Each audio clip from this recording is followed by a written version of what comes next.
Dikisahkan dalam kitab Irsyadul Ibad, pernah suatu ketika Nabi Sulaiman alaihissalam mendapatkan perintah dari Allah Subhanahu wa taala untuk pergi ke tepi laut atau pantai. Di sana akan menemukan sesuatu hal yang luar biasa.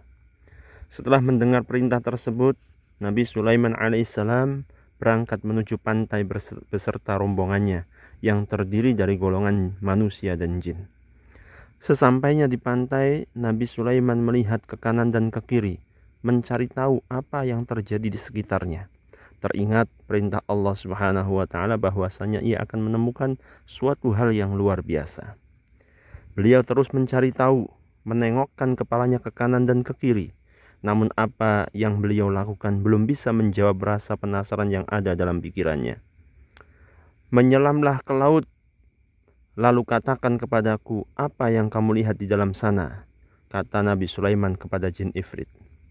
Lalu jin Ifrit pun menyelam ke dalam laut, mencari tahu apa yang terjadi di dalamnya. Beberapa waktu kemudian Ifrit muncul ke dasar laut dan menghadap kepada Nabi Sulaiman. Kata Ifrit, wahai Nabi Allah, sesungguhnya saya sudah menyelam ke dalam laut yang sangat dalam. Saya mencari tahu apa yang terjadi di sana dan kemari. Namun saya tidak menemukan apapun di dalam sana. Kata Nabi Sulaiman, menyelamlah ke dalam laut, lalu datanglah kepadaku serta beritahu aku apa yang sebenarnya terjadi. Kata Nabi Sulaiman kepada jin Ifrit untuk yang kedua kalinya. Menyelamlah Ifrit dan selang beberapa waktu Ifrit pun muncul dan menghadap kepada Nabi Sulaiman. Apa yang dikatakan Ifrit ini sama seperti perkataan Ifrit yang pertama tadi. Masih belum puas dengan apa yang dikatakan Ifrit, Nabi Sulaiman memerintahkan Asif Barqiyah untuk berdoa kepada Allah agar memberitahu apa yang terjadi di dalam laut. Asif Barqiyah adalah menteri Nabi Sulaiman yang disebut dalam Al-Quran pada surat An-Naml ayat 40. Dia juga seorang waliullah yang doanya diijabah oleh Allah Subhanahu wa taala. Kata Nabi Sulaiman kepada Asif Barqiyah, beritahu kepadaku apa yang terjadi di dalam laut sana. Asif pun berdoa kepada Allah untuk menunjukkan apa yang terjadi. Setelah Asif Barqiyah berdoa, tiba-tiba datang sebuah benda berbentuk kubah yang mempunyai 4 pintu.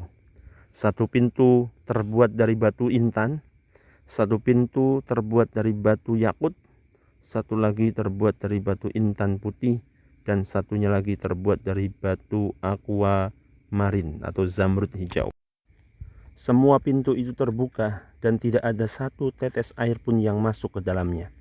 Padahal benda tersebut berada di dalam laut yang sangat dalam, sama seperti 3 kali perjalanan menyelamnya Ifrit yang pertama. Lalu benda yang berbentuk kubah tersebut diserahkan kepada Nabi Sulaiman alaihissalam. Tiba-tiba di dalamnya terdapat seorang laki-laki yang tampan, memakai baju yang serba putih dan bersih badannya. Pemuda itu sedang melakukan sholat. Lalu Nabi Sulaiman masuk ke dalamnya dan memberikan salam kepada pemuda itu. Pemuda itu pun percepat sholatnya dan menjawab salam Nabi Sulaiman. Kata Nabi Sulaiman, sebab apa engkau bisa berada di dasar laut ini? Dijawab, wahai Nabi Allah, sesungguhnya bapak saya seorang laki-laki yang lumpuh dan ibu saya adalah seorang wanita yang buta. Saya merawat keduanya selama 70 tahun. Saya merawat keduanya dengan penuh kasih sayang. Ketika ajal menjemput ibu saya dan berdoa kepada Allah, ya Allah, panjangkanlah umur anakku dalam keadaan selalu bertakwa kepadamu. Dan ketika ayah saya wafat, dia berdoa kepada Allah, ya Allah, tempatkanlah anakku ini di tempat yang tidak ditemukan oleh setan. Cerita pemuda itu kepada Nabi Sulaiman. Sejenak keduanya terdiam. Setelah saya memakamkan kedua orang tua saya berjalan-jalan ke tepi pantai untuk menghilangkan kesedihan saya. Lalu saya melihat kubah yang bercahaya. Kubah tersebut sangat indah. Saya masuk ke dalamnya untuk melihat keindahan kubah tersebut.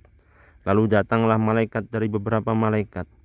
Malaikat tadi membawa kubah tersebut ke dalam laut, sedangkan saya berada di dalamnya. Kata pemuda itu melanjutkan ceritanya.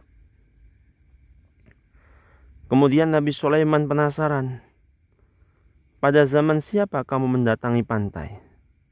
Dijawab oleh pemuda itu, pada zaman Nabi Ibrahim alaihissalam. Sejenak Nabi Sulaiman terdiam, mengingat kembali sejarah. Begitu terkejutnya Nabi Sulaiman ketika mengetahui bahwa jarak zamannya dengan zaman Nabi Ibrahim itu adalah 2400 tahun. Begitu panjangnya umur pemuda yang anehnya lagi tidak dijumpai satu helai rambut pun yang beruban. Kemudian Nabi Sulaiman bertanya, lalu bagaimana kamu bisa mendapatkan makan dan minum? Kata pemuda tersebut, wahai Nabi Allah, setiap hari datang kepadaku seekor burung yang membawakanku makanan sebesar kepala manusia. Saya memakannya, saya merasakan kenikmatan yang belum pernah saya rasakan di dunia. Setelah saya memakannya, saya tidak lagi merasakan lapar, haus, gerah, dingin, tidur, ngantuk, dan sifat-sifat yang dirasakan oleh manusia pada umumnya. Serta saya juga tidak merasakan kesepian, jawab pemuda itu kepada Nabi Sulaiman. Maukah kamu ikut denganku ke kerajaanku atau kamu ingin kembali kepada tempatmu? Nabi Sulaiman memberikan penawaran kepada pemuda itu. Dijawab oleh pemuda itu, wahai Nabiullah, tolonglah kembalikan aku ke tempat semula. Lalu Nabi Sulaiman memerintahkan Asif Barkia untuk mengembalikan pemuda itu ke tempat semula. Saat itu juga pemuda itu hilang dari pandangan Nabi Sulaiman dan rombongan. Dari kisah tersebut kita bisa mengambil hikmah bahwasanya doa orang tua itu sangatlah mustajab, sangatlah dikabulkan dan tidak bisa diragukan lagi. Dalam hadis Nabi Muhammad SAW bersabda, "Salasu da'awatin yustajabu lahunna la syakka fihinna, da'watul mazlumi wa da'watul musafiri wa da'watul walidi liwaladihi." 3 doa yang mustajab, yang tidak diragukan lagi, yaitu 1. Doa orang yang dizalimi, 2. Doa orang yang bepergian, 3. Doa orang tua kepada anaknya. Hadis riwayat Ibnu Majah.